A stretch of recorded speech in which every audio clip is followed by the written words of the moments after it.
అందరికీ నమస్కారం. ఒక సినిమా డ్రామాను తలపించేంతటి అత్యద్భుతమైన చారిత్రాత్మకమైన సంఘటన ఈ వీడియోలో మనం తెలుసుకోబోతూ ఉన్నాం. మన ప్రకాశం పంతులు గారి గొప్పతనం గురించి ఈ వీడియోలో మనం తెలుసుకోబోతూ ఉన్నాం. వీడియో ఎక్కడ వదిలిపెట్టకుండా చిట్ట చివరి వరకు చూడండి. చాలా విషయాలు మీకు అందివ్వడానికి నా వంతు ప్రయత్నం నేను చేస్తాను. అన్నట్టు ఇతిహాసం ఛానల్లో వీడియోస్ ఇలా ఓపెన్ చేసి చేయగానే ఈ వీడియో ఖచ్చితంగా బాగుంటుంది అన్న నమ్మకంతో లైక్ కొట్టి మరీ వీడియో చూసేవాళ్ళు ఉన్నారు. వాళ్ళందరికీ నేను ప్రత్యేకంగా ధన్యవాదాలు తెలియజేస్తూ ఉన్నాను. మీరు కూడా లైక్ కొట్టి మరీ వీడియో చూసే కేటగిరీలో ఉంటే మీకు నా ధన్యవాదాలు. అలాగే మీ అభిప్రాయాలను కామెంట్ సెక్షన్లో రాసి అత్యద్భుతంగా పంచుకునే వాళ్ళు కూడా ఉన్నారు. వాళ్ళందరికీ కూడా ప్రత్యేకమైన కృతజ్ఞతలు తెలియజేస్తూ ఉన్నాను. ఇతిహాసం ఛానల్కు సబ్స్క్రైబ్ అయ్యుండకపోతే సబ్స్క్రైబ్ అవ్వండి. రెగ్యులర్గా మీకు నోటిఫికేషన్స్ రావాలంటే బెల్ బటన్ నొక్కడం మర్చిపోకండి. ఇక విషయం లోపలికి వెళదాం. చారిత్రాత్మకమైన దినం 17 జూన్ 1911 తేదీ. తమిళనాడులో తిరునల్వేలికి ట్యూటికోరన్కు మధ్యలో మణియాచి అనే ఒక రైల్వే స్టేషన్ ఉంది, ఒక జంక్షన్. ఆ జంక్షన్లో ఇద్దరు యువకులు అక్కడ కాపు కాసి ఉన్నారు. ఒక రైలు కోసం ఎదురు చూస్తూ ఉన్నారు. చాలా టెన్షన్తో అటు ఇటు తిరుగుతూ ఉన్నారు. ఇక ఆకాశం వంక చూసి ఆలోచిస్తూ ఉన్నారు. మధ్య మధ్యలో మాట్లాడుకుంటూ ఉన్నారు. ఎవరైనా సరే దూరం నుంచి ఆ ఇద్దరు యువకులను చూస్తే ఏదో టెన్షన్లో ఉన్నారు అన్న విషయం అర్థం అయిపోతూనే ఉంటుంది. అలా తిరుగుతూ ఉన్నారు.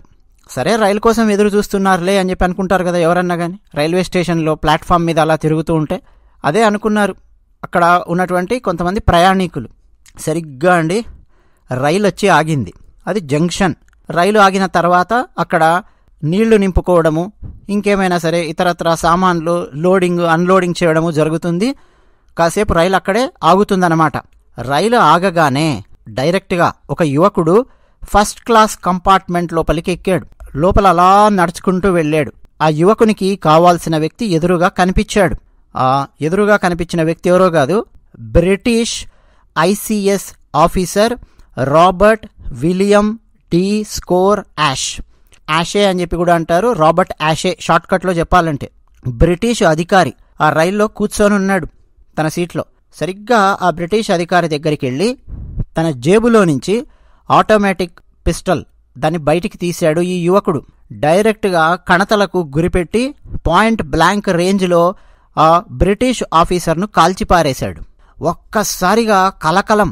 రైల్లో ఉన్నవాళ్ళు, ఫస్ట్ క్లాస్ కంపార్ట్మెంట్లో ఉన్నవాళ్ళు కేకలు పెడుతూ అటు ఇటు దూకి రైల్లో నుంచి బయటికి పరిగెత్తడం మొదలుపెట్టారు. ఈ యువకుడు కూడా బయటికి వచ్చేశాడు. ఇక పోలీసులు వాళ్ళందరూ ఉంటారు కదా, ఈ సంఘటన శబ్దం విని ఆ యువకుని వెంటపడ్డారు. ఆ యువకుడు ఆ రైల్వే ప్లాట్ఫామ్ మీదనే ఉన్న బాత్రూమ్స్ వంక వేగంగా పరిగెత్తి తలుపు వేసేసుకున్నాడు. పోలీసులు వచ్చి ఆ బాత్రూమ్ డోర్ను టపా టపా టపా కొడుతూ ఉన్నారు. లోపల నుంచి ఆ యువకుడు తనను తాను కాల్చుకున్న శబ్దం వినిపించింది. ఆ తర్వాత ఆ బాత్రూమ్ తలుపు తెరిచి చూస్తే ఆ యువకుడు రక్తపు మడుగులో పడి ఉన్నాడు. తన నోట్లోకి అదే పిస్టల్ని పెట్టుకొని తన మెదడు మొత్తం చిట్లిపోయేలాగా అంటే తనను తాను కాల్చుకున్నాడు. ఒకసారిగా ఆ రైల్వే ప్లాట్ఫాము, ఆ రైల్వే స్టేషన్లో ఉన్న ప్రయాణికులు అందరూ కకావికలమైపోయిన పరిస్థితి. వెంటనే అందరికీ అక్కడ అర్థమైపోయింది, బ్రిటిష్ కలెక్టర్ను కాల్చిపారేశారు ట్రైన్లో. ఎవరో యువకుడు, మరో యువకుడు కూడా వచ్చాడు. ఆ యువకుడు తప్పించుకున్నాడు. ఇదే అన్నమాట సంఘటన. వెంటనే ఇంకా పోలీసు ఉన్నతాధికారులు వచ్చారు. ఆ పడిపోయి అంటే మరణించిన యువకుడు ఉన్నాడు కదా, ఆ యువకుని జేబుల్లో వెతికారు. ఏమైనా సరే పేపర్లో ఇంకేమైనా సరే అడ్రస్ అందించేవి ఏమైనా దొరికాయనుకోండి, దాన్ని తీసుకొని ఆ యువకుడు ఎవరో వెతకడానికి ప్రయత్నం చేస్తారు కదా, సాధారణంగా జరిగే ఇన్వెస్టిగేషన్ ప్రక్రియ. ఆ యువకుడి జేబులో ఆసక్తికరంగా ఒక ఉత్తరం బయటపడింది. ఆ ఉత్తరం తెరిచి చూసే వరకు పోలీస్ అధికారులకు దిమ్మ తిరిగిపోయింది. ఆ ఉత్తరంలో ఏం రాసింది అంటే, అన్నట్టు ఆ ఉత్తరం సంగతి, ఈ సంఘటన సంగతి మనం మాట్లాడుకోవడం కంటే ముందు ఇంకొక చిన్న విన్నపం అండి మీకు. సైటెక్ విజ్ అని మేము ఒక ఛానల్ పెట్టాం. సైన్స్ అండ్ టెక్నాలజీకి చెందినటువంటి ఛానల్. ఇంగ్లీష్లో వీడియోస్ వస్తాయి. ఆ ఛానల్ లింక్ ఈ వీడియో కింద డిస్క్రిప్షన్లోనూ పిన్ చేసి పెట్టిన మొట్టమొదటి కామెంట్లోనూ ఇస్తున్నాం. తప్పకుండా ఆ సైటెక్ క్విజ్ ఛానల్కి కూడా మీరు సబ్స్క్రైబ్ అవ్వండి. మీ ఇంట్లో ఉన్న వాళ్ళని కూడా సబ్స్క్రైబ్ అవ్వమని చెప్పండి. హ్యాకింగ్ గురించి, సైబర్ సెక్యూరిటీ గురించి, ఆర్టిఫిషియల్ ఇంటెలిజెన్స్ గురించి, ఇంకా చాలా చాలా లేటెస్ట్ టెక్నాలజీస్ గురించి ఆ ఛానల్లో చర్చిస్తూ ఉన్నాము, లోతుగా చర్చిస్తూ ఉన్నాం. ప్రతిరోజు ఒక వీడియో వస్తుంది క్రమం తప్పకుండా ఇంగ్లీష్లో. దయచేసి ఆ ఛానల్ కూడా సబ్స్క్రైబ్ అవ్వండి. అది కొత్త ఛానల్. మీ యొక్క సహాయ సహకారాలు సబ్స్క్రిప్షన్స్ రూపంలో చాలా అవసరం. అలాగే ఆ ఛానల్లో వీడియోస్ చూడడం చాలా చాలా ముఖ్యం మాకు. దయచేసి ఆ ఛానల్కు సబ్స్క్రైబ్ అవ్వడం మర్చిపోకండి. సైటెక్ విజ్ అనే ఛానల్. ఇక ఆ ఉత్తరాన్ని పోలీసులు బయటకు తీసి చదవడం మొదలుపెట్టారు.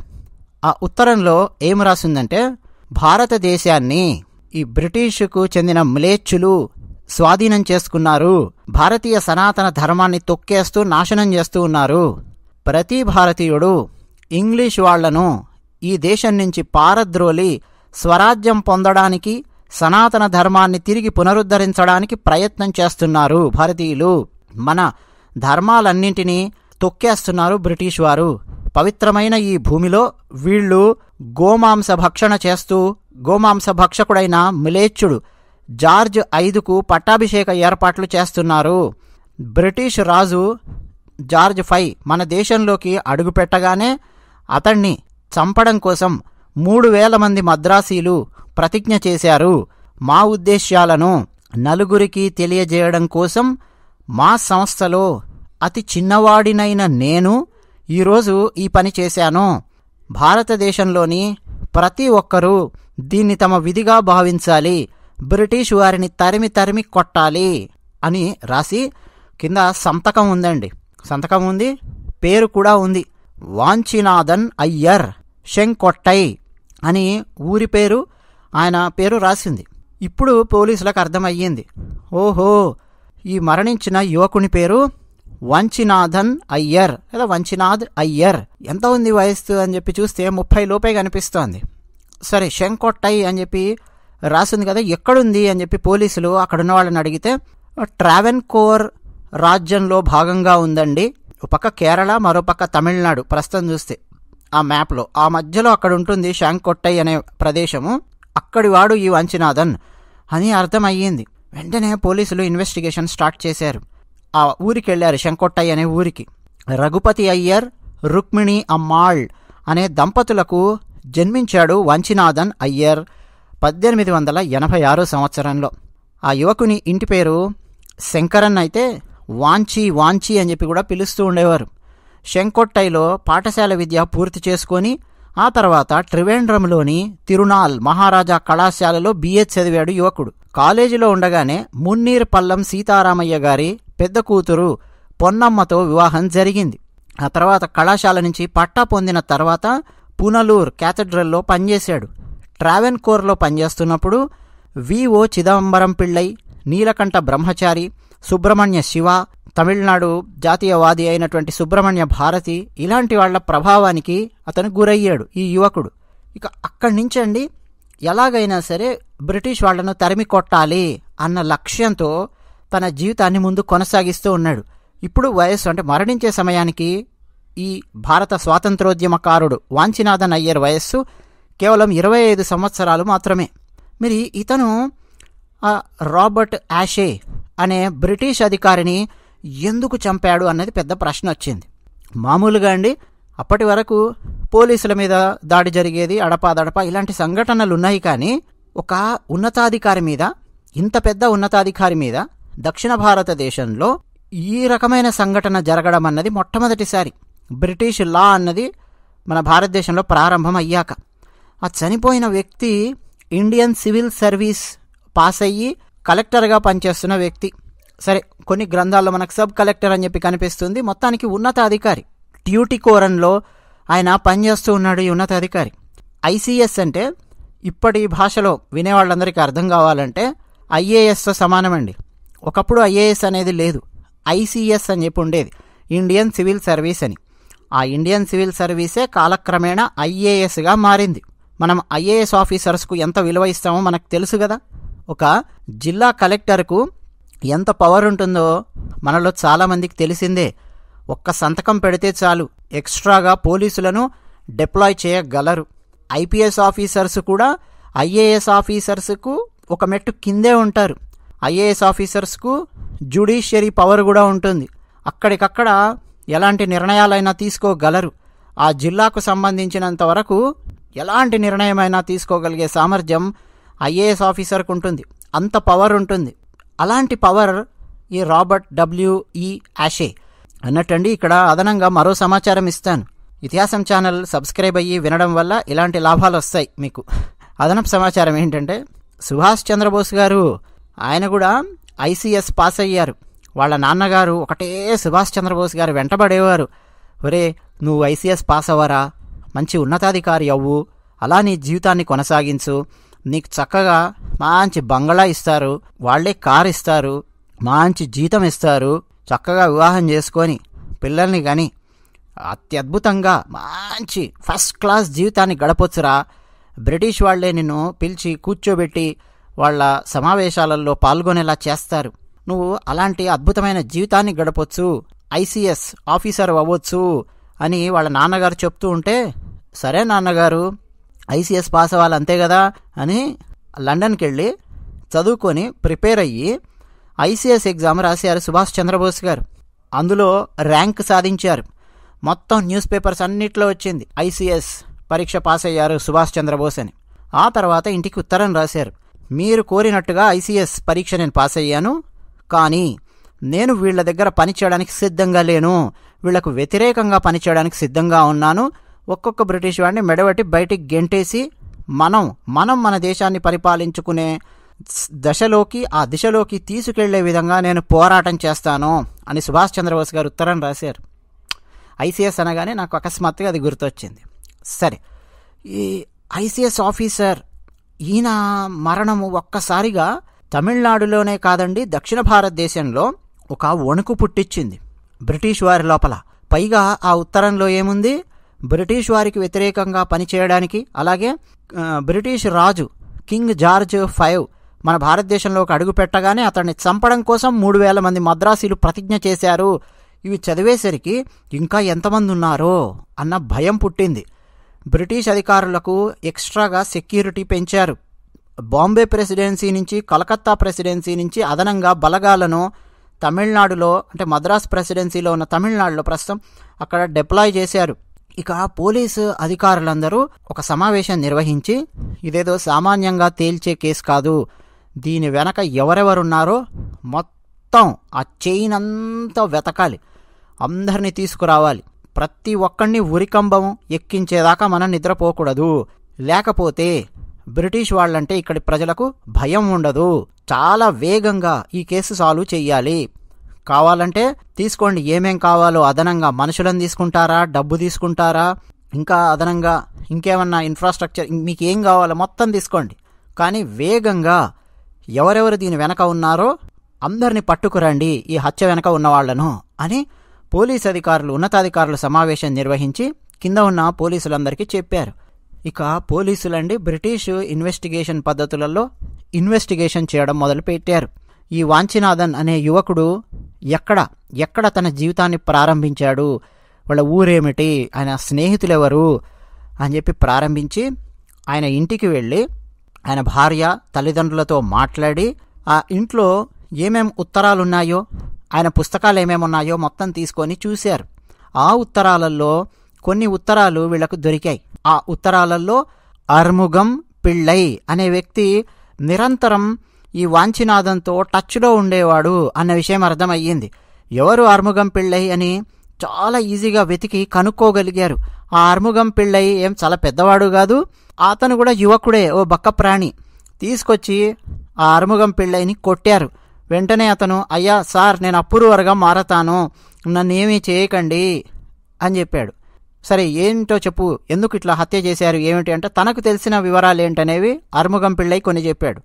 అలాగే సోమసుందరం అనే వ్యక్తిని ట్రేస్ చేసి అతన్ని పట్టుకొచ్చారు పోలీసులు. అతడు కూడా అప్రూవర్గా మారాడు. వాళ్ళందరినీ పోలీసులు కూర్చోబెట్టి ఎవరెవరున్నారు అని మొత్తం వివరాలు కనుక్కున్నారు.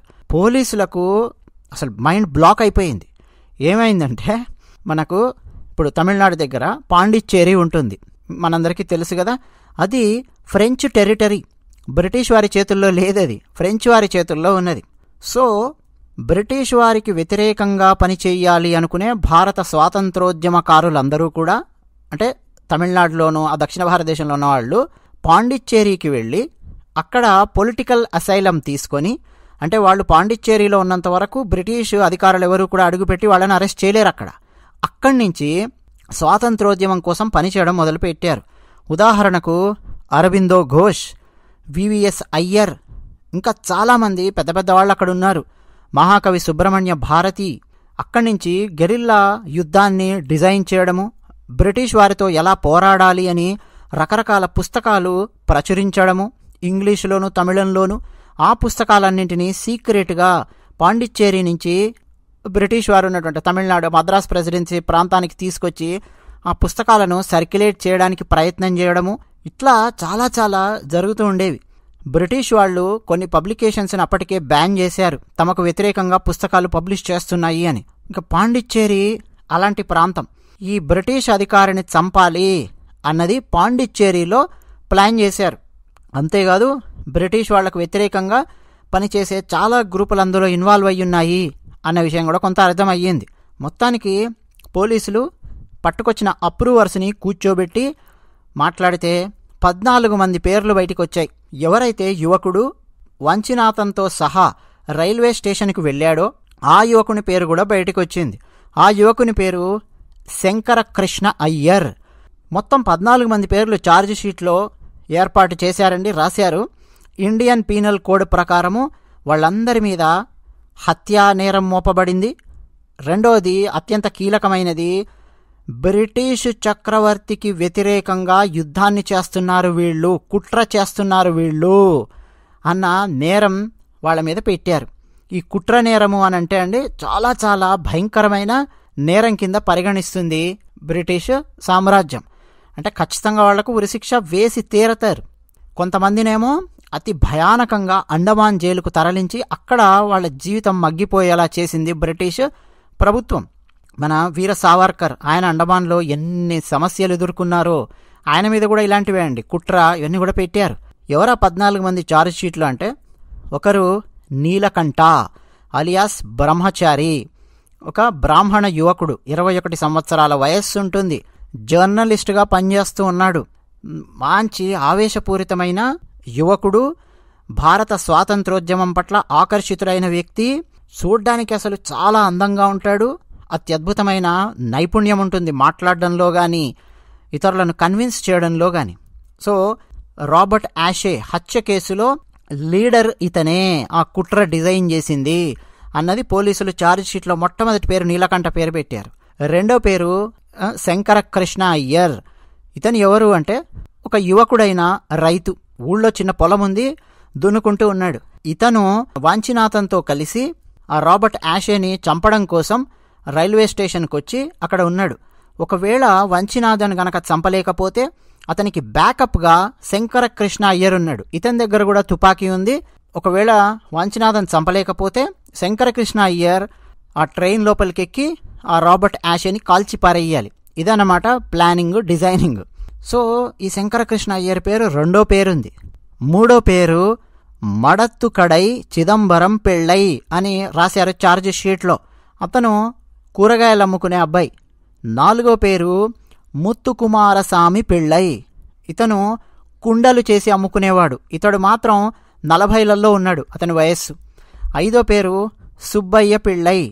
ఇతను ఒక లాయర్ దగ్గర క్లర్క్గా పనిచేస్తున్నాడు. ఆరో వ్యక్తి జగన్నాథ అయ్యంగార్. ఇతను ఒక వంటవాడిగా పనిచేస్తూ ఉన్నాడు. ఏడో వ్యక్తి పేరు హరిహర అయ్యర్. ఇతను ఒక చిన్న షాప్, కిరాణా షాప్ లాంటిది నడుపుకుంటూ ఉన్నాడు. ఎనిమిదో పేరు బాపు పిళ్ళై, ఒక రైతు. తొమ్మిదో పేరు వి దేశికాచారి.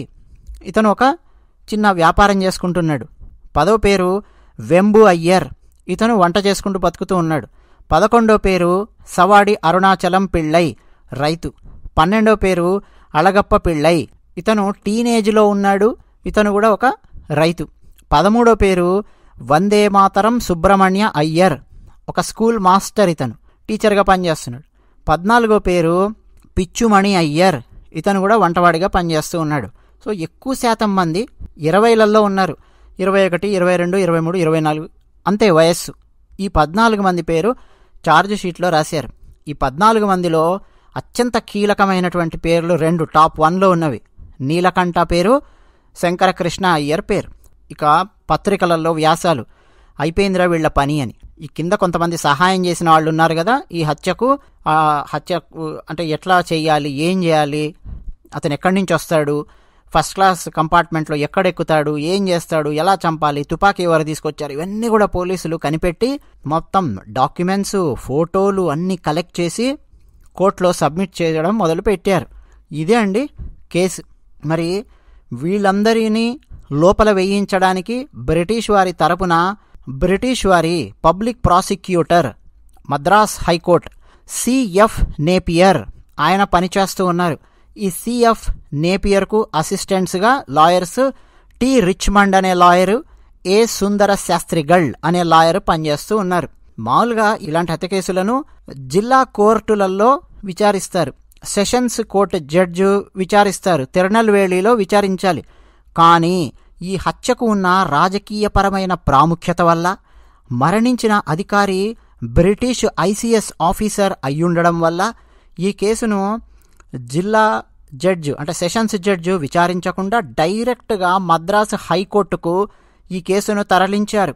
అది కూడా ఒక్క జడ్జి కాదు, ఫుల్ బెంచ్ ఆఫ్ 3 జడ్జెస్ విచారించాలి ఈ కేసును అని చెప్పి బ్రిటిష్ ప్రభుత్వం నిర్ణయం తీసుకుంది. జడ్జిల పేర్లు సర్ ఆర్నాల్డ్ వైట్, రెండో జడ్జి పేరు chief justice of Madras mister justice Ayling, మూడో జడ్జి పేరు mister justice C Sankaran Nair. ఇతను మాత్రం భారతీయుడు, మిగతా ఇద్దరు కూడా బ్రిటిష్ వారి జడ్జెస్ అనుకోండి, ముగ్గురు కూడా జడ్జిలు. మరి పట్టుకొచ్చారు కదా 14 మంది, వాళ్ళ తరపున ఎవరు వాదిస్తారు ఈ ప్రశ్న తలెత్తిందండి. మొత్తం లాయర్స్ కౌన్సిల్ అవన్నీ బార్ అసోసియేషన్ ఉంటుంది కదా, ఎవరు వాదించినా ఏం చేసినా ఉరిశిక్ష మాత్రం ఖాయము. ఆ కింద ఉన్న కొద్దిమంది, ఆ 14 పేర్లలో కింద ఉన్న కొద్దిమందికి కఠినమైన జైలు శిక్ష పడినా మొదట 2 ఉన్నారే వాళ్ళకు మాత్రం ఖచ్చితంగా ఉరిశిక్ష పడుతుంది. ఎవరు ప్లాన్ చేసినటువంటి నీలకంఠకు, ఆ నాయకత్వం వహించిన నీలకంఠకు, అలాగే శంకరకృష్ణ అయ్యర్ అతను కూడా చంపడానికి సిద్ధంగా ఉన్నాడు, వచ్చాడు కాబట్టి డ్యామ్ షూర్గా ఉరిశిక్ష పడి తీరుతుంది. ఇది చర్చ జరుగుతోంది. ఇంకా అలాంటి టైంలో అండి నీలకంఠను డిఫెండ్ చేయడం కోసము బ్రిటిష్ వారి బ్యారిస్టర్ జేసి యాడమ్ ఆయన ముందుకొచ్చాడు. ఇక శంకరకృష్ణ అయ్యర్ ఆయనతో పాటు మరో 3 తరపున వాదించడానికి మన ఆంధ్ర కేసరి టంగుటూరి ప్రకాశం పంతులు గారు ఆయన ముందుకొచ్చారు. ఎందుకు ప్రకాశం పంతులు గారు ముందుకొచ్చారంటే 1907లో బిపిన్ చంద్రపాల్ ఆయన చెన్నైకి వచ్చారు. సరే మద్రాసు, అప్పట్లో మద్రాసుకు వచ్చి జాతీయవాద ఉపన్యాసాలు ఆయన ఇచ్చారు. భారతదేశం అంటే ఏమిటి, సనాతన ధర్మం అంటే ఏమిటి, ఈ దేశం అంటే ఏమిటి, ఎలా ఉండేది, ఎలా పరిపాలించారు, ఎట్లా ధర్మం పరిడవిల్లింది, సాంస్కృతికంగా ఎంత అద్భుతమైనది ఈ దేశము, ఈ దేశం మీదికి యవనులు, హూణులు, మ్లేచ్చులు ఇలా ఒకరి వెంట ఒకరు దండయాత్రలు చేస్తూ ఈ దేశ సంస్కృతిని ఏ విధంగా కాలరాశారు, ఈ దేశాన్ని మనం తిరిగి ఎలా చేజిక్కించుకోవడానికి ప్రయత్నాలు చెయ్యాలి, దీని మీద ఉపన్యాసాలు ఇచ్చారండి బిపిన్ చంద్రపాల్ గారు. ఆ ఉపన్యాసాలను ప్రకాశం పంతులు గారు విన్నారు. చాలా చాలా ఇన్స్పైర్ అయ్యారు ఆ ఉపన్యాసాలకు. బిపిన్ చంద్రపాల్ యొక్క ప్రభావము ప్రకాశం గారి మీద చాలా పడింది. అప్పటికే ప్రకాశం గారు బ్యారిస్టర్ పూర్తి చేసి వచ్చారు లండన్లో. కేవలం బ్యారిస్టర్ పూర్తి చేసిన వాళ్ళు మాత్రమే హైకోర్టులో వాదించడానికి అర్హత ఉంటుంది. సో ప్రకాశం పంతులు గారికి కొన్ని అద్భుతమైన కేసులు వాదించే అవకాశం లేకపోవడం వల్ల అంతకుముందు పాపం డబ్బు లేకపోయినా కష్టపడి వాళ్లను వీళ్ళని అడిగి డబ్బు తీసుకొని సహాయాలు తీసుకొని లండన్కి వెళ్ళి బ్యారిస్టర్ చదువుకొని వచ్చారు. అప్పటికే ఇక కేసులు వాదిస్తూ ఉన్నారు. ఫస్ట్ టైం అండి పొలిటికల్ ఇంపార్టెన్స్ ఉన్నటువంటి ఇలాంటి కేసు ప్రకాశం పంతులు గారు వాదించడం.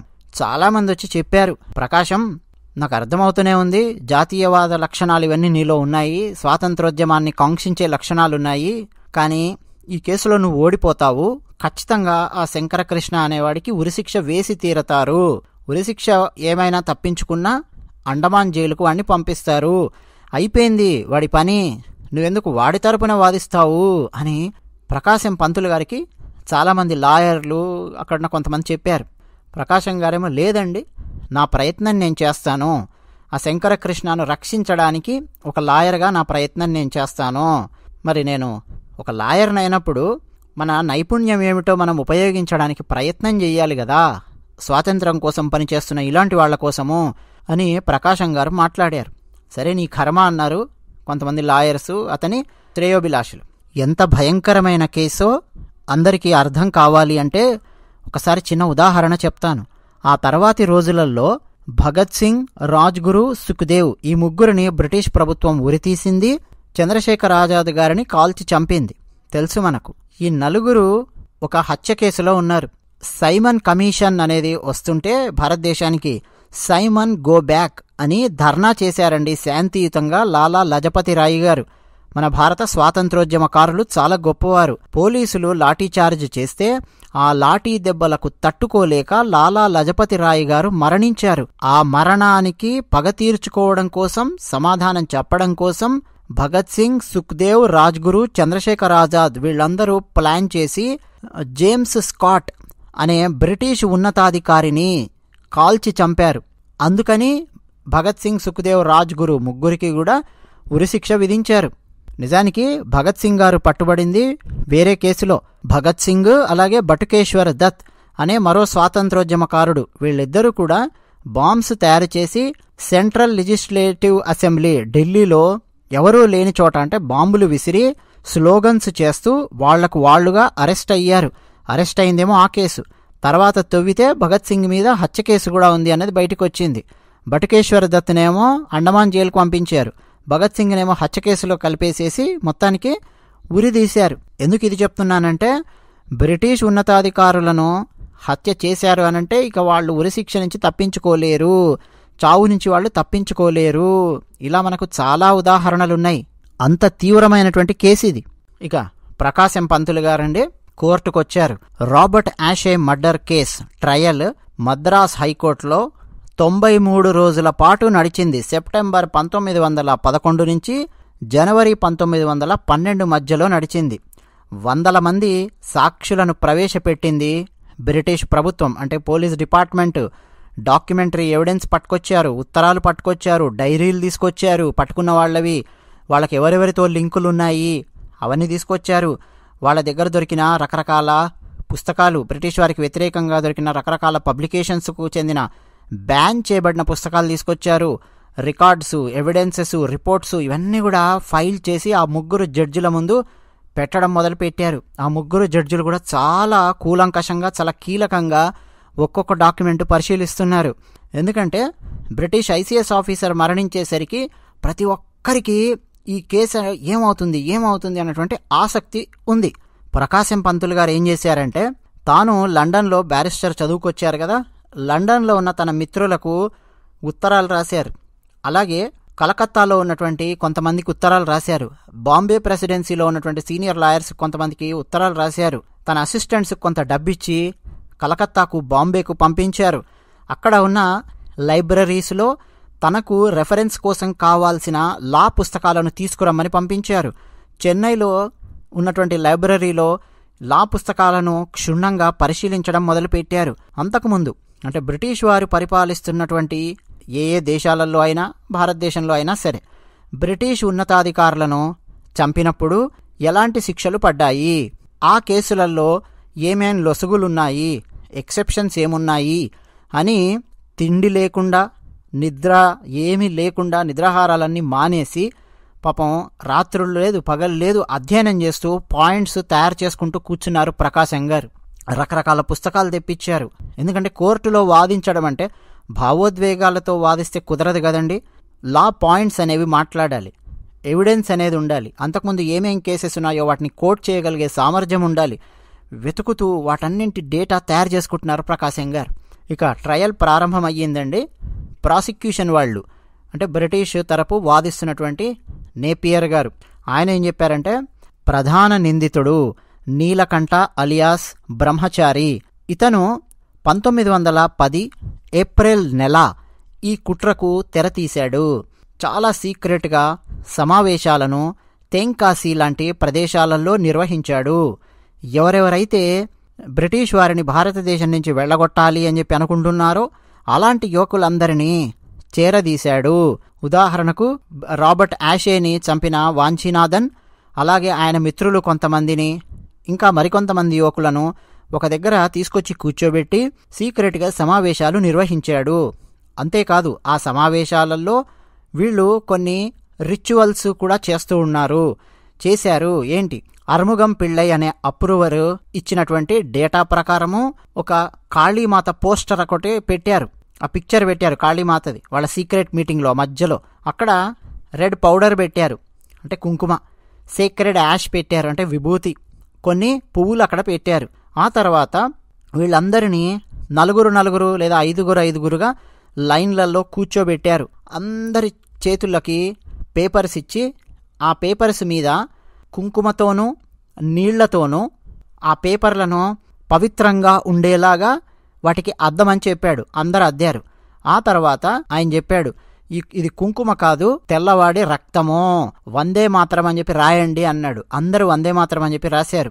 ఆ తర్వాత తెల్లవాళ్లను మనం చంపాలి, దానికోసం మన జీవితాలను మనం త్యాగం చెయ్యాలి, మనల్ని మనం త్యాగం చేసుకోవాలి, అవసరమైతే మన ఆస్తిపాస్తులైనా సరే మనం త్యాగం చేయడానికి సిద్ధంగా ఉండాలి, అలా ఉంటే తప్ప ఈ తెల్లవాళ్ళు భారతదేశాన్ని వదిలిపెట్టరు అని ఆ సమావేశాలలో మాట్లాడాడు.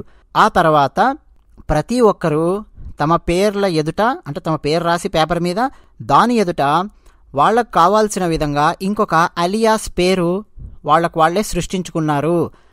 రాసిన తర్వాత అక్కడ ఒక కత్తి ఉంటే ఆ కత్తితో తమ బొటనవ్రేలును కోసుకొని తమ థంబ్ ఇంప్రెషన్ అంటే బొటనవేలి ముద్రను, రక్తంతో ఉన్న బొటనవేలి ముద్రను పేపర్ మీద పెట్టి సంతకం పెట్టారు. ఆ తర్వాత చర్చ జరిగింది, ఎవరు చంపాలి, రాబర్ట్ యాషేని అని చెప్పి. ఎందుకు రాబర్ట్ యాషేని చంపాలి అన్న నిర్ణయం వస్తే ఆ రాబర్ట్ యాషే అనే ఆ ఐసిఎస్ ఆఫీసర్ వల్ల మన భారతీయులకు సమస్య వస్తోంది అని చెప్పి చెప్పారు. ఏం సమస్య వస్తోంది అని అంటే, ఈ రాబర్ట్ యాషే అనే కలెక్టరు మన భారతీయులకు చెందిన సంస్థలన్నింటినీ తన అధికార గర్వంతో, తనకున్న అధికారంతో తొక్కేస్తూ ఉన్నాడు.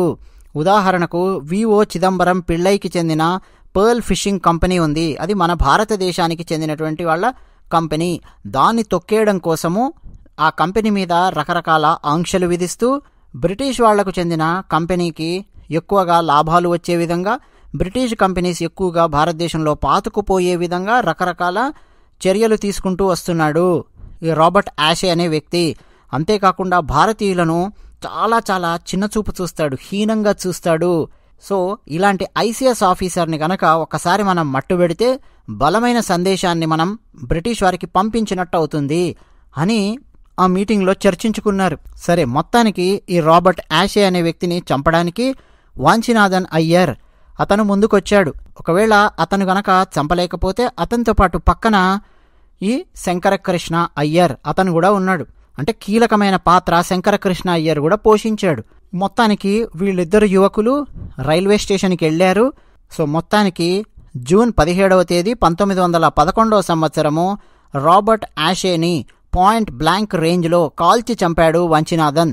ఆ తర్వాత తాను పోలీసులకు దొరకకుండా తనను తాను అంతం చేసుకున్నాడు. అది కూడా వీళ్ల పథకంలో భాగమే. దాంతోపాటు అతను ఉత్తరం రాసి పెట్టుకున్నాడు, ఆ ఉత్తరం దొరికింది. ఆ ఉత్తరం ద్వారా ఇట్లా ఒక్కొక్కరిని మేము ఇన్వెస్టిగేట్ చేస్తూ పట్టుకున్నాం, వీళ్ళందరూ ఉన్నారు, అందులో కొంతమంది అప్రూవర్స్గా మారారు అని ప్రాసిక్యూషన్ వాళ్ళు మొత్తం వినిపించారు. అప్పటికే అండి ప్రకాశం పంతులు గారు సిద్ధం చేసుకున్నటువంటివి కొన్ని పాయింట్స్ ఉన్నాయి. అందులో ఇండియన్ ఎవిడెన్స్ యాక్ట్ అంటాం, భారతీయ సాక్ష్యాధారాల చట్టము, ఇప్పుడు కూడా అదే చాలా కీలకంగా నడిపిస్తూ ఉంటుంది. సెక్షన్ 133, సెక్షన్ 114 గురించి ప్రకాశం పంతులు గారు కోర్టులో మాట్లాడారు, ఉదాహరణలు ఇచ్చారు.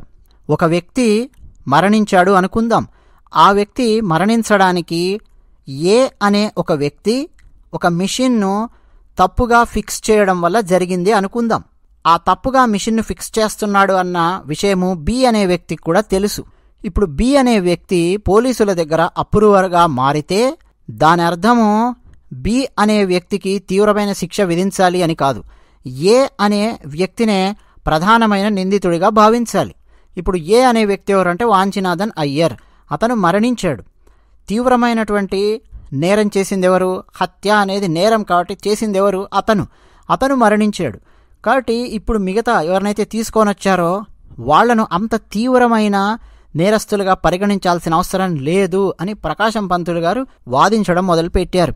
వెంటనే ఆ బ్రిటిష్ తరపు లాయర్ నేపియర్ ఆయన, ఏంటి ప్రకాశం, నువ్వు హత్యను సమర్థిస్తున్నావా అని చెప్పి అడిగారు. వెంటనే ప్రకాశం, నేను హత్యను సమర్థించేటట్టయితే నల్లకోటేసుకుని కోర్టుకొచ్చి ఎందుకు వాదిస్తాను లాయర్గా? నేను హత్యలను సమర్థించేవాడినైతే నేను కూడా తుపాకులో కత్తులో తీసుకొని నరకడము ఇవన్నీ ప్రారంభించేవాడిని కదా. ఇంత కష్టపడి బారిస్టర్ ఎందుకు చదువుతాను? ఇంత కష్టపడి ఇక్కడికి వచ్చి ఎందుకు వాదిస్తాను? హత్యలను నేను సమర్థించడం లేదు, కానీ హత్య వెనక ఏమేం కారణం ఉంది అవన్నీ కూడా మనం పరిశీలించడానికి ప్రయత్నం చేయాలి. ఒకటి. రెండోది, ఆ హత్య యొక్క తీవ్రతలో ఎవరు అతి తీవ్రంగా పాలు పంచుకున్నారు, ఎవరికి దాని యొక్క తీవ్రతతో సంబంధం తక్కువగా ఉంది అన్న విషయాన్ని మనం చర్చించాల్సిన అవసరం ఉంది అని ప్రకాశం పంతులు గారు వాదించడం మొదలుపెట్టారు. ఇక సాక్షుల క్రాస్ ఎగ్జామినేషన్లో ప్రకాశం గారు దడ పుట్టించారు. కొంతమంది సాక్షులను బోన్లోకి పిలిచి నించోబెట్టి వాళ్లను పదే పదే ప్రశ్నలు వేస్తూ, రకరకాలుగా గుచ్చిగుచ్చి ప్రశ్నలు వేస్తూ చాలా తెలివిగా పోలీసుల బలవంతంతో, పోలీసుల ఒత్తిడితో కొంతమంది సాక్షులు అక్కడ సాక్ష్యం చెప్పడానికి వచ్చారు అని ప్రకాశం గారు ఆ కోర్టులో నిరూపించి దాని మీద చాలా వెటకారంగా, సెటైరికల్గా పోలీసుల వంక చూస్తూ, బాగా ప్రిపేర్ చేయండి సార్, బాగా ప్రిపేర్ చేసి తీసుకురండి, ఒత్తిడి అంటే చేశారు, బెదిరించారు, అంతా బానే ఉంది, అర్థం అవుతోంది, కానీ కనీసం ప్రిపేర్ చేసేటప్పుడు బాగా రిహార్సల్స్ ఇవన్నీ చేయించి తీసుకురావాలి, చూడండి ఎంత సులభంగా అబద్ధం చెప్తున్నారో మీ సాక్షులు అని జడ్జి గారికి అర్థమయ్యే విధంగా ప్రకాశం పంతులు గారు అక్కడ క్రాస్ ఎగ్జామినేషన్లో అదరగొట్టారు. తర్వాత ఫోరెన్సిక్ నిపుణుల గురించి ప్రకాశం పంతులు గారు ఆనాడే మాట్లాడి అక్కడున్న జడ్జిలను, కోర్టులో ఉన్న ఇతర లాయర్స్ను ఆశ్చర్యానికి గురిచేశారు. వేలిముద్రల గురించి ప్రశ్నించి పోలీసులను తికమక పెట్టారు టంగుటూరి ప్రకాశం గారు. మామూలుగా 1892లో వేలిముద్రల యొక్క నైపుణ్యాన్ని క్రిమినాలజీలో ప్రవేశపెట్టారు. అంతకుముందు మామూలుగా వేలిముద్రలు తీసుకునేవాళ్లు, కానీ ఈ స్థాయిలో లేదు. 1892 నుంచి కొంచెం వేగవంతం అయ్యింది ప్రాసెస్ ప్రపంచంలో. అయితే ప్రకాశం పంతులు గారు దాని గురించి మాట్లాడారు, ఫోరెన్సిక్ ఆ నిపుణుల గురించి మాట్లాడారు. అక్కడున్నటువంటి పోలీసులు వీళ్ళందరూ తెల్లమొహం వేశారు. వాళ్ళు కొంత సమాధానం ఇవ్వడానికి ప్రయత్నం చేశారు. అంటే వేలిముద్రలు ఎవరివి అనేవి కనుక్కోవడంలో అంత అవసరం ఉందా అన్నట్టుగా పోలీసులు కొంత అండర్ కరెంట్గా ప్రశ్నలకు సమాధానాలు ఎటేటో తిప్పుతూ ఉంటే ప్రకాశం పంతులు గారు చెప్పారు, 1897 రైటర్స్ బిల్డింగ్ ఎట్ కల్కట్టా, అక్కడ first ever finger print bureau in the world అది ఎస్టాబ్లిష్ అయ్యింది. ఫింగర్ ప్రింట్స్ సేకరించడంలో, దాన్ని నేరాలలో ఉపయోగించడంలో చాలా చాలా టెక్నాలజీ అనేది వచ్చింది కదా ఇప్పుడు, అంతకు ముందు కంటే. దాన్ని మీరు ఎందుకు ఉపయోగించలేదు, సమర్థవంతంగా ఎందుకు ఉపయోగించలేదు, ఏం చేస్తున్నారు మీరు అని ప్రకాశం పంతులు గారు ప్రశ్నించారు. అంతేకాకుండా పోలీసులు ప్రవేశపెట్టిన డాక్యుమెంటరీ ఎవిడెన్సెస్, ఉత్తరాలు అవన్నీ తీసుకొని వాటి గురించి ప్రశ్నించడం మొదలెట్టారు. ఇదిగో కుట్ర జరిగింది, ఫలానా వాళ్ళు పాండిచ్చేరి నుంచి ఉత్తరం రాశారు, ఇదిగో ఈ ఉత్తరంలో ఇది ఉంది, ఈ ఉత్తరంలో ఇది ఉంది అని చెప్పి పోలీసులు చెప్తూ ఉంటే ప్రకాశం పంతులు గారు మళ్ళీ ఫోరెన్సిక్ నిపుణుల గురించి మాట్లాడారు. ఈ ఉత్తరాన్ని, ఈ డాక్యుమెంట్ని మీరు చూపిస్తున్నారు కదా, అసలు దీని యొక్క వ్యాలిడిటీ ఏమిటి, అసలు దీని యొక్క ఆథెంటిసిటీ ఏమిటి, ప్రూవ్ చేయండి దీని ఆథెంటిసిటీ ఏంటో. ఇలాంటి పేపర్లు నేను 100 సృష్టిస్తాను, సృష్టించమంటే కోర్టు బయటికి వెళ్ళంగానే ఇంతకంటే సమర్థవంతమైన 100 సృష్టిస్తా, అది కాదు కదా, దీని ఆథెంటిసిటీ ప్రూవ్ చేయండి. ఇది పాండిచ్చేరి నుంచి ఫలానా వ్యక్తి రాశాడు, కుట్రలో భాగంగా ఫలానా వ్యక్తులు ఈ విధంగా వచ్చింది అని చెప్పి మీరు ప్రూవ్ చేయండి అని ప్రశ్నించడం మొదలుపెట్టారు. ఇంకా చాలా చాలా డైరీల గురించి కూడా ఇలాగే ప్రశ్నించడం మొదలుపెట్టారు. ఈ చేతి రాత వాళ్లదేనా, వాళ్లదే అని చెప్పి ప్రూఫ్ ఏంటి, తీసుకురండి, ఇట్లా రకరకాల ప్రశ్నలు వేశారు. దిమ్మ తిరిగి మైండ్ బ్లాక్ అయిపోయింది అంటారే, అలా అయిపోయింది అన్నమాట పోలీసుల యొక్క పరిస్థితి, ఎదుటి లాయర్ల యొక్క పరిస్థితి. ఇక బ్రిటిష్ లాయర్స్ వాళ్ళు ఎలాగైనా సరే వీళ్ళందరికీ ఉరిశిక్ష విధించాలి అని ఒక బలమైన పాయింట్స్ అన్ని జడ్జిల ముందు పెట్టడం మొదలుపెట్టారు. ఏమని అంటే, మీరు గనక ఈ నేరస్తులను వదిలేస్తే ఆ చనిపోయిన వ్యక్తి ఉత్తరంలో రాసినట్టు 3,000 మంది మద్రాసీలు సిద్ధంగా ఉన్నారని. వీళ్ళు బయటికెళ్ళి మళ్ళీ హత్యలు చేయడం మొదలెడతారు. ఒకటి. రెండోది, వీళ్ళని కనుక వదిలేస్తే మిగతా భారతీయులకు కూడా ఓహో బ్రిటిష్ ఉన్నతాధికారిని చంపినా సరే మనకు ఉరిశిక్ష పడదు, మనల్ని తీవ్రంగా శిక్షించరు అన్న ఒక తప్పుడు మెసేజ్ వెళుతుంది. సో మిగతా భారతీయులలో కూడా చాలామంది యువకులు ఇలాగే సమీప భవిష్యత్తులో బ్రిటిష్ ఉన్నతాధికారులను చంపే అవకాశం ఉంటుంది.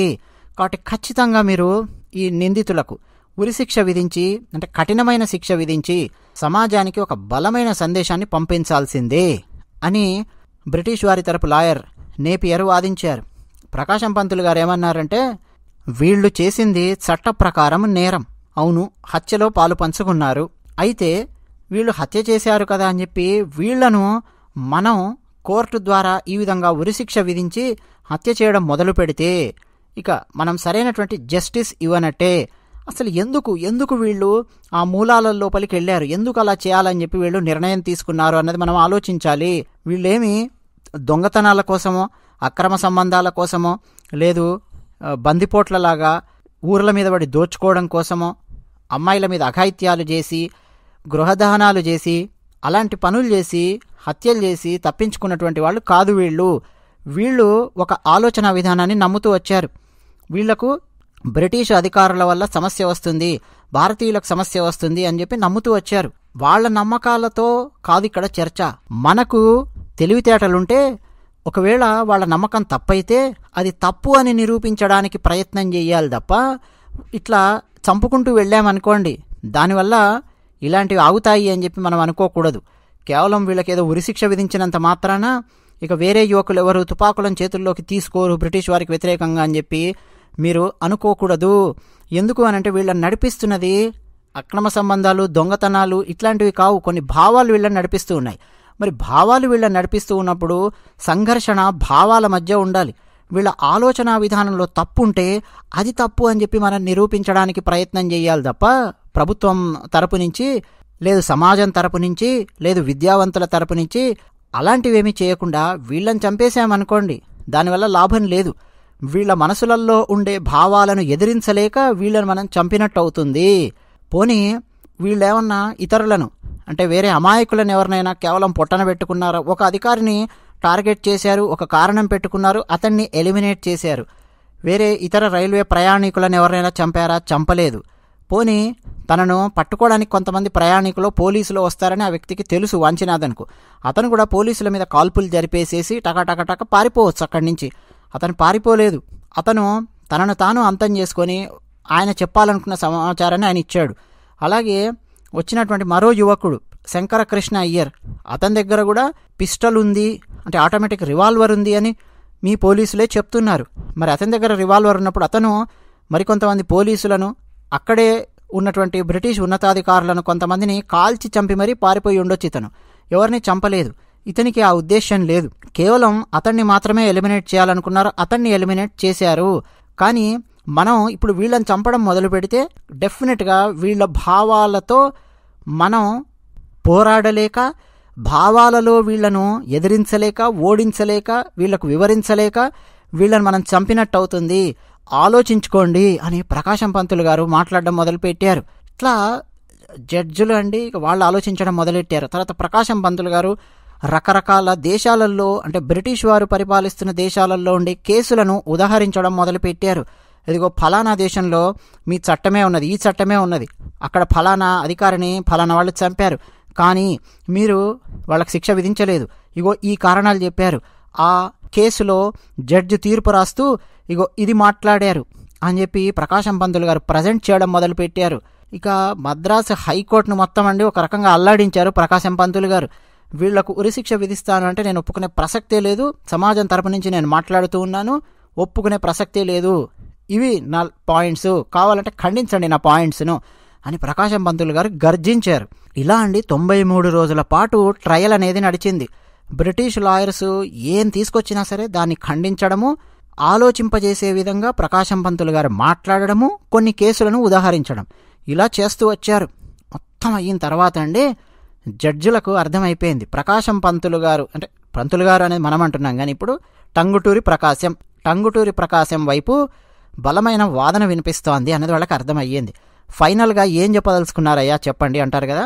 అప్పుడు బ్రిటిష్ లాయర్ ఏమో ఫైనల్గా, సార్ ఎట్ ఎనీ కాస్ట్ మీరు వీళ్లకు ఉరిశిక్ష విధించాల్సిందే ఖచ్చితంగా, ఎందుకంటే హత్య కేసు, దాంతోపాటు బ్రిటిష్ ప్రభుత్వాన్ని నేల కూల్చాలి అన్న ఉద్దేశంతో కుట్ర చేశారు వీళ్ళు, ఆ భావాలు ఉన్నాయి కాబట్టి ఖచ్చితంగా ఉరిశిక్ష విధించాలి, లేకపోతే వేరే వాళ్ళు ఇలా ఇంకా చాలామంది తయారవుతారు, ఆలోచించుకోండి అని చెప్పి బ్రిటిష్ లాయరు ఫైనల్గా ఆయన చెప్పాడు. ప్రకాశం పంతులు గారేమో వీళ్ళను అస్సలు శిక్షించకూడదు అని చెప్పి నేను అనడం లేదు, వీరు చేసింది చట్ట ప్రకారం నేరం కాబట్టి శిక్ష విధించండి, కానీ కఠినమైన శిక్షలు విధించాల్సిన అవసరం లేదు. ఇలాంటి వాళ్లకు వాళ్ళు ఆలోచించుకునే అవకాశం కలిగించే విధంగా, వాళ్ళు నేనేమన్నా తప్పు చేశానా లేదు సరైన దారిలో నడుస్తున్నానా అని వాళ్ళు ఆలోచించుకునే విధంగా శిక్ష ఉండాలి తప్ప వాళ్లను పొట్టనబెట్టుకునే విధంగా శిక్ష ఉండకూడదు. ఈ కేసు లోపల కఠినమైన శిక్షకు వీళ్ళు అర్హులు కాదు అని చెప్పి ప్రకాశం పంతులు గారు తన చిట్ట చివరి వాదన వినిపించారు. ఆ 3 జడ్జిలు ఉన్నటువంటి ధర్మాసనము తీర్పు వెలువరించిందండి. ఆ 3 జడ్జిల్లో 2 జడ్జిలు ఒకవైపు, 1 జడ్జి ఒకవైపు తీర్పు రాశారు. కాకపోతే మెజారిటీగా 2 జడ్జిలు ఏం రాశారో వాళ్ల వైపు న్యాయం అనేది ఉంటుంది కాబట్టి ఫైనల్గా నీలకంఠకు 7 సంవత్సరాల కఠిన కారాగార శిక్ష విధించారు. శంకరకృష్ణ అయ్యర్కు 4 సంవత్సరాల జైలు శిక్ష విధించారు. ఆ మిగతా వాళ్ళున్నారే 12 మంది, ఇంకా మిగతా వాళ్ళందరికీ జైలు శిక్ష 2 ఏళ్ళు, సంవత్సరము, 3 ఏళ్ళు అట్లా సామాన్యమైన జైలు శిక్ష వాళ్లకు విధించారు. మొత్తం అండి అసలు మద్రాసు హైకోర్టులో ప్రకాశం పంతులు గారి వాదోపవాదాలు, ఆ పటిమ, ఆయన ఉదాహరించిన కేసులు, ఎక్కడెక్కడి దేశాలలో ఈ భారతదేశం మొత్తము వాటన్నింటి గురించి మద్రాస్ బార్ కౌన్సిల్లో చాలా పెద్ద చర్చ జరిగింది. రాజకీయాలలో ప్రకంపన సృష్టించింది. బ్రిటిష్ ఉన్నతాధికారిని పట్టపగలు కాల్చిపారేస్తే అందులో ఎవరెవరైతే ఉన్నారో వాళ్లకు తక్కువ శిక్ష పడే విధంగా టంగుటూరి ప్రకాశం అనే లాయరు వాదించాడు. భారతదేశానికి చెందిన స్వాతంత్రోద్యమకారులు మరణించకుండా ఉండే విధంగా కాపాడాడు అని మొత్తం పత్రికలండి. భారతదేశంలో భారత స్వాతంత్రోద్యమానికి ఊపిరిగా ఉన్నటువంటి పత్రికలున్నాయి, చిన్న చిన్న పత్రికలు, అవన్నీ కూడా ప్రకాశం పంతులు గారిని ఆకాశానికి ఎత్తేసాయి. చాలామంది ప్రకాశం గురించి మాట్లాడుకున్నారు. భారతదేశం మొత్తం ఏం లాయరయ్యా బాబు ఈయన, బ్రిటిషు అధికారిని చంపేస్తే ఆ కుట్రలో ఉన్న వాళ్లను అటు ఉరిశిక్ష పడకుండా కనీసం అండమాన్ జైలుకు పంపించే శిక్ష పడకుండా వాళ్ళందరినీ తక్కువ శిక్షతో బయటకు వచ్చేలా చేశాడు. ముఖ్యంగా శంకరకృష్ణన్ అనే యువకుడికి ఖచ్చితంగా ఉరిశిక్ష పడుతుంది అని చెప్పి అందరూ అనుకుంటే 4 సంవత్సరాల శిక్షతో సరిపెట్టించాడు ప్రకాశం అని చెప్పి మాట్లాడుకున్నారు. వెంటనే అండి అక్కడితో అయిపోలేదు, బ్రిటిష్ ప్రభుత్వం ఊరుకోలేదు. అలా ఎలా, వీళ్ళకి శిక్ష పడాల్సిందే అని దాన్ని మళ్ళీ ఇంకో ఉన్నతమైన కోర్టుకు తీసుకొని వెళ్లారు. 5 మంది జడ్జిలున్న బెంచ్ ముందు పెట్టారు కేసును. Sir Ralph Benson, John Wallace, Miller, Abdul Rahim, PR Sundara Ayyar, ఈ 5 మంది సీనియర్ జడ్జిలు ఉన్నటువంటి బెంచ్కు ఈ కేసు అప్పీలుకు వెళ్ళింది. మళ్ళీ స్టార్ట్ అయ్యిందండి కేసు. మళ్ళీ నేపియర్ ఆయన రంగంలోకి దిగారు, అడ్వకేట్ జనరల్గా ఉన్నారు. ఇంకా టి రిచ్మండ్, ఇతర లాయర్స్ అందరూ బ్రిటిష్ వారి తరపున ఉన్నారు. ఇటువైపు మన వాళ్ళందరినీ రక్షించడానికి టంగుటూరి ప్రకాశం గారు, ఆయన టీం, మళ్ళీ వీళ్ళందరూ రంగంలోకి దిగారు. ఇక మళ్ళీ సింహ గర్జన ప్రకాశం పంతులు గారు, మళ్ళీ వాదోపవాదాలు. ఈసారి కొత్త కొత్త పాయింట్స్ పట్టుకొచ్చారు ఈ బ్రిటిష్ లాయర్స్. ప్రకాశం పంతులు గారు వాటన్నింటినీ ఖండించే విధంగా ఆయన పాయింట్స్ పుట్ ఫార్వర్డ్ చేశారు.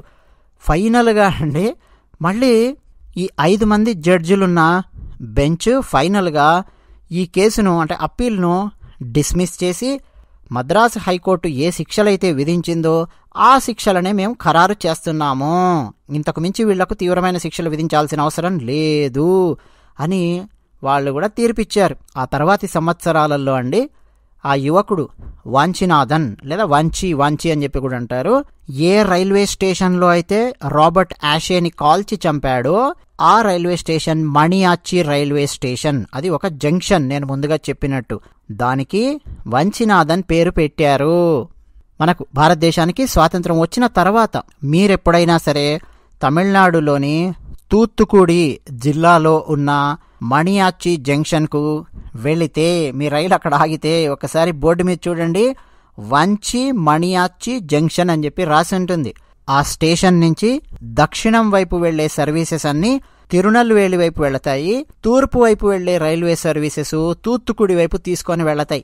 ఆ జంక్షన్ అన్నమాట. అయితే చాలామంది అండి ఇలా వాంచినాథన్ లాంటి వాళ్ళ పేర్లు అసలు మన భారత స్వాతంత్రోద్యమ చరిత్రలో లేకుండా చేయడంలో భారతదేశానికి స్వాతంత్రం వచ్చిన తర్వాత కాంగ్రెస్ ప్రభుత్వం చాలా చాలా ప్రయత్నాలు చేసింది. ఇట్లా ఎంతోమంది స్వాతంత్రోద్యమంలో వాళ్ల దారిలో వాళ్ళు వెళ్ళి పనిచేసినటువంటి వాళ్ళు, అంటే గాంధీ గారి దారి కాకుండా వేరే ఏ దారిలో వెళ్ళినా సరే వాళ్ళందరి పేర్లు మన నోట్లో నానకుండా చేయడంలో భారతదేశానికి స్వాతంత్రం వచ్చాక కాంగ్రెస్ ప్రభుత్వం ఇట్లా రకరకాల పనులు చేసింది.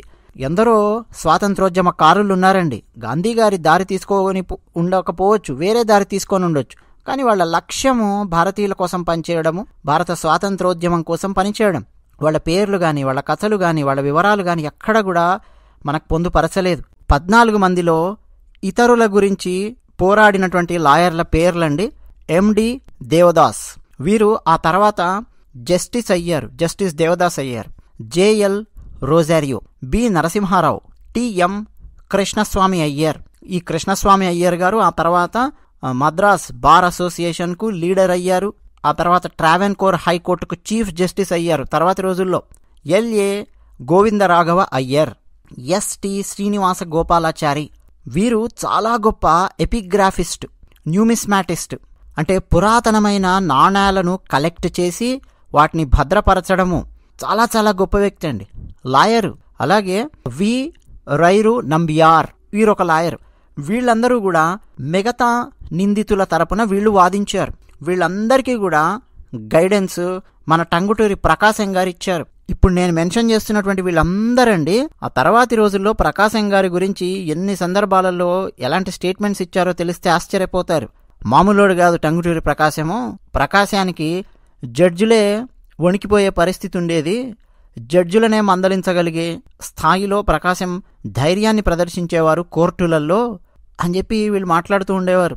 ఇలా దక్షిణ భారతదేశంలో బ్రిటిష్ వారు పరిపాలించడం మొదలయ్యాక రిజిస్టర్ అయిన మొట్టమొదటి పొలిటికల్ ఇంట్రెస్ట్ ఉన్న మర్డర్ కేసును వాదించిన ఘనత మన తెలుగువారైన ప్రకాశం, టంగుటూరి ప్రకాశం గారికి దక్కుతుంది.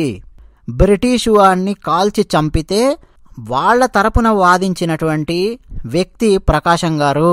వారికి తక్కువ శిక్ష పడేలా చేసినటువంటి వ్యక్తి ప్రకాశం గారు.